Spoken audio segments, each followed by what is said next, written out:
최근에 이제 우크라이나 전쟁 때문에 에, 러시아가 이제 제국주의냐 뭐 이런 문제로 인해서 이제 그 제국주의론, 레닌의 제국주의론이 많이 회자되고 있습니다. 그래서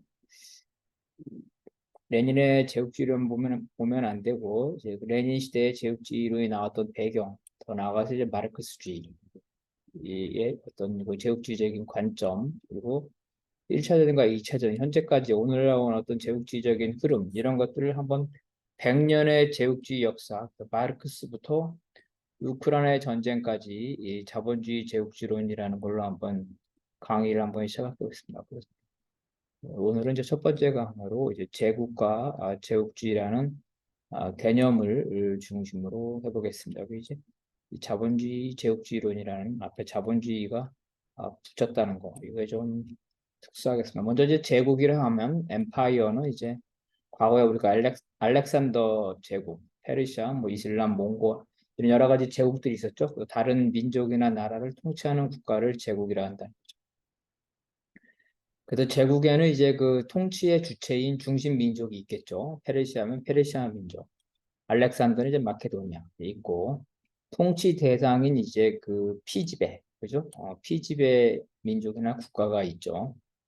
이런 면에서 볼 때 이제 일방적인 이런 지배 관계가 없는 다민족 국가, 스위스가 그렇죠. 스위스가 독일계, 이탈리아계, 프랑스계 있는데 일방적 지배 관계가 없는 다민족 국가는 제국이라고 볼 수 없다. 지배 관계가 있어야 되는 거죠. 그럼 이런 지배 관계, 지배력은 어디서부터 나오냐?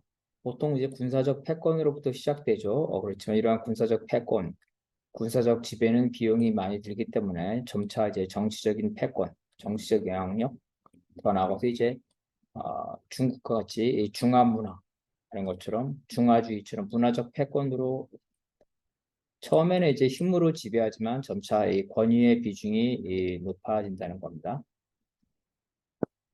알렉산더 모티라는 사람에 따르면 이제 중국이나 러시아처럼 인접국, 국경 옆이죠. 그 나라들을 연속적으로, 영토가 연속적으로 지배하는 거죠. 이러한 영토가 연속적인 제국이 있고, 미국이나 로마처럼 인접하지 않는 멀리 있는, 그죠? 멀리 있는 민족이나 나라를 지배하는 영토가 연속하지 않는 제국이다. 또한 제국의 중에는 이제 로마나 영국처럼 본토가 본국이 왜소한 경우, 마케도니아도 그렇겠네요. 이런 경우도 있지만 러시아나 미국, 중국처럼 본국이 거대한 이러한 경우도 있다. 이제 본국이 왜소한 경우, 특히 로마죠. 왜소한 경우는 로마처럼 피지배 민족이 이제 로마에 몰려 들어오게 되죠. 그래서 본국을 차지하게 돼서 주객이 전도돼서 제국이 멸망할 수도 있다. 그렇다면 제국주의라는 건 뭐냐면 이러한 제국, 즉 다른 민족이나 나라를 지배하는 것을 국가 정처를 삼는 것. 이것이 이제 제국주의라고 볼 수가 있겠습니다. 일종의 정책이겠죠. 이런 것들은.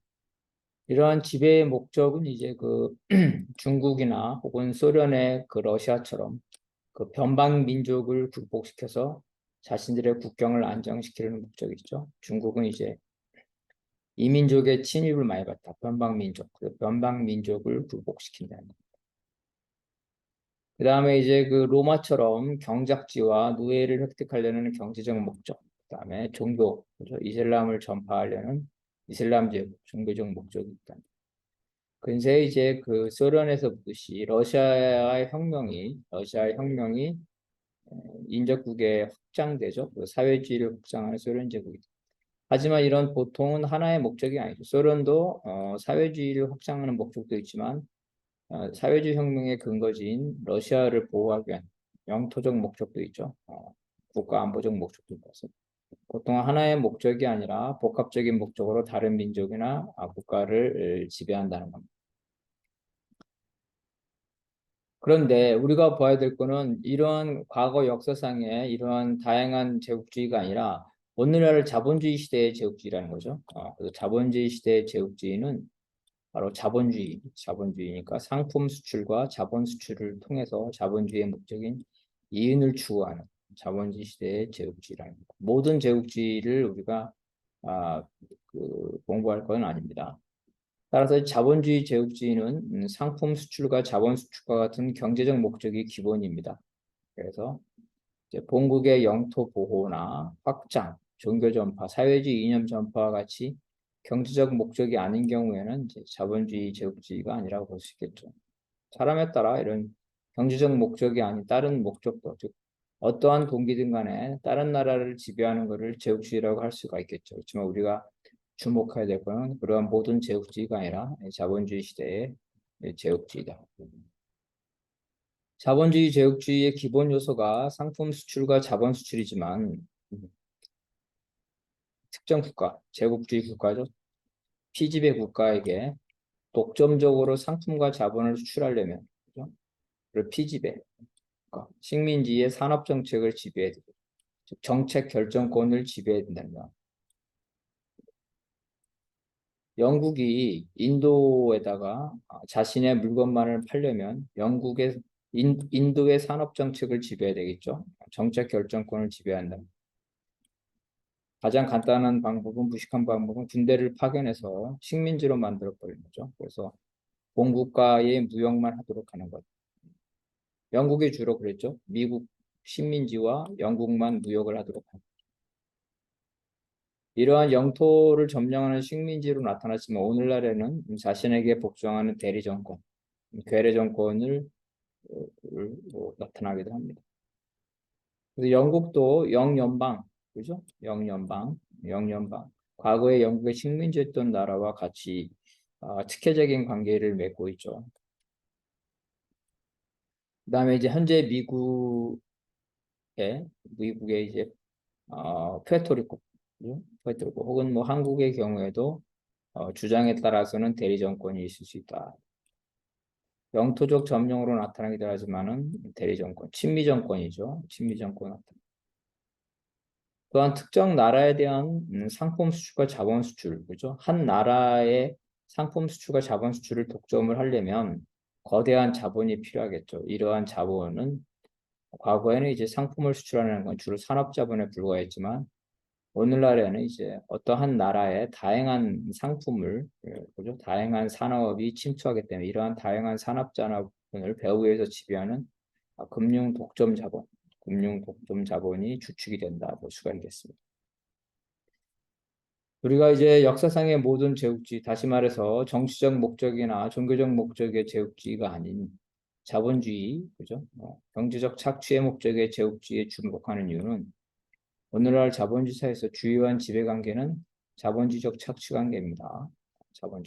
경제적 착취관계가 현재 인류의 해방을 막고 있는 가장 주요한 모순이죠.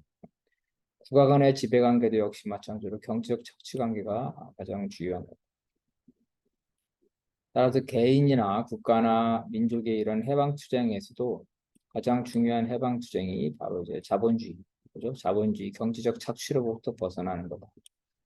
문화적 지배도 있겠죠. 뭐 정치적 지배도 있겠지만 어쨌든 이런 경제적 착취로부터 벗어나는. 따라서 민족 간 혹은 국가 간의 해방 투쟁도 자본주의 제국주의에 대한 반대 투쟁으로 집중했다. 모든 제국주의에 대한 투쟁이 아니라 바로 자본주의, 왜 자본주의가 주요 타격 대상이기 때문에 모든 제국주의에서 제국주의에 대한 반대 투쟁에 집중해야 합니다.